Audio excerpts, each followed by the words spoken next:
കളിച്ചു ചിരിച്ചു നടക്കേണ്ട പ്രായത്തിൽ വിധി തളർത്തിയ ഒരു കുരുന്നിനെ കൈവിടാതെ കാക്കാൻ നാടിന്റെ സഹായം തേടുകയാണ്. കരൾ മാറ്റിവെക്കൽ ശസ്ത്രക്രിയയ്ക്കായി സുമനസുകളുടെ സഹായം കാത്തിരിക്കുകയാണ് തൃശൂർ വല്ലച്ചിറ പെരിഞ്ചേരി സ്വദേശിനി 5 വയസ്സുകാരി റോസ് റോണി. നിസ്സഹായരായ ഈ കുടുംബത്തിന്റെ പ്രതീക്ഷ ഇനി കനിവുള്ളവരിലാണ്. പെരിഞ്ചേരി സ്വദേശികളായ റോണി ജിസ്ബി ദമ്പതികളുടെ മകളാണ് റോസ്.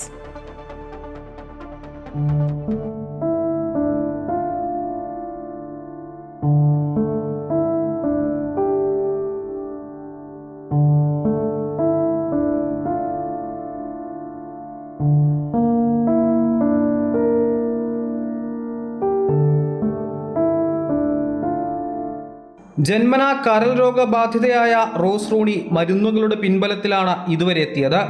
എന്നാൽ കരൾ മാറ്റിവെക്കലല്ലാതെ ഇനി മറ്റു വഴികളില്ലെന്ന് ഡോക്ടർമാർ വിധി എഴുതി. 40 ലക്ഷത്തോളം രൂപയാണ് കരൾ മാറ്റൽ ശസ്ത്രക്രിയയ്ക്ക് ആവശ്യമുള്ളത്. വർക്ക്ഷോപ്പ് മെക്കാനിക്കായ റോണിക്കും വൈദ്യശാലയിൽ തുച്ഛമായ ശമ്പളത്തിന് ജോലി ചെയ്തു വരുന്ന ഭാര്യ ജിസ്മിക്കും താങ്ങാനാവുന്നതിലും വലിയ സംഖ്യ. തങ്ങളുടെ പൊന്നോമന 5 വയസ്സുകാരി റോണി റോസിന്റെ ജീവൻ ഇനി സുമനസുകളുടെ കൈകളിലാണെന്ന് ഈ ദമ്പതികൾ തിരിച്ചറിയുന്നു. ഇപ്പോൾ നമ്മൾ ഒരു 5 വയസ്സായി കുട്ടിക്ക് ഇപ്പോൾ ലിവർ ട്രാൻസ്പ്ലാന്റേഷൻ ചെയ്യണമെന്നാണ് ഇപ്പോൾ ഡോക്ടർമാർ പറഞ്ഞിട്ടുള്ളത്.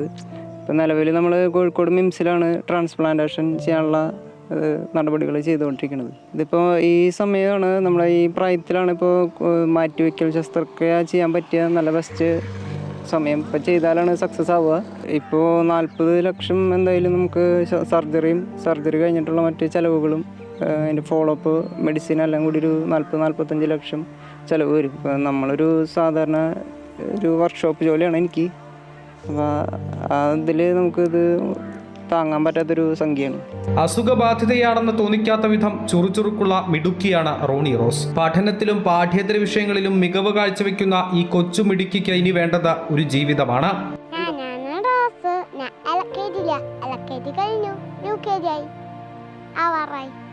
നല്ലൊരു പാട്ട് പാടി കാക്ക മുറ്റത്തെ ചിരലാമ കാക്കെല്ലാം ഒത്തിരിഞ്ഞു മുറ്റെല്ലാം വൃത്തിയാക്കി കാക്ക.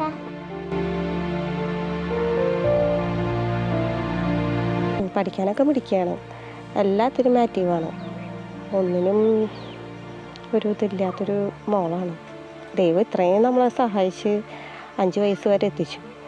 ഒരു സർജറി കഴിഞ്ഞിട്ടുണ്ട്, ലിവറിന് തന്നെ കസായി എന്ന് പറയും. അത് കഴിഞ്ഞിട്ടുള്ളൊരു മോളാണ്. അപ്പോൾ ഡോക്ടറേഴ്സ് പറഞ്ഞിട്ടുണ്ടായിരുന്നു ഒരു 5 വയസ്സൊക്കെ ആകുമ്പോൾ ട്രാൻസ്പ്ലാന്റേഷൻ വേണ്ടി വരുമെന്ന് പറഞ്ഞിട്ടുണ്ടായിരുന്നു. ഇപ്പോൾ വീണ്ടും അതിൻ്റെ ലക്ഷണങ്ങളൊക്കെ പണ്ടത്തെ പോലെ തന്നെ കണ്ടു തുടങ്ങിയത്. ബിഡ്രൂബിനൊക്കെ ഇത്തിരി കൂടുതലാണ്. അപ്പോൾ ട്രാൻസ്പ്ലാന്റേഷൻ വേണമെന്നാണ് ഇപ്പോൾ ഡോക്ടറേഴ്സ് പറയുന്നത്. ഇനി അതേ ഒരു മാർഗ്ഗമുള്ളൂ. നിലവിൽ പഞ്ചായത്തുമായി ബന്ധപ്പെട്ട ജനകീയ സമിതിയുടെ നേതൃത്വത്തിൽ കുഞ്ഞു റോസിനായി സാമ്പത്തിക സഹായ സമാഹരണം ആരംഭിച്ചിട്ടുണ്ട്. എന്നാൽ ഇനിയും കടമ്പകളേറെയാണ്. മരുന്നുകൾ തോറ്റെടുത്ത് ഇനി മനുഷ്യത്വം ജയിക്കണം. വിധി തളർത്തിയ റോസ് റോണിയുടെ ജീവിതം തിരിച്ചുപിടിക്കാൻ സുമനസുകൾ കൈകോർക്കുമെന്ന പ്രതീക്ഷയിലാണ് ഈ കുടുംബവും പെരിഞ്ചേരി ഗ്രാമവും. അമൃത ന്യൂസ്, തൃശൂർ.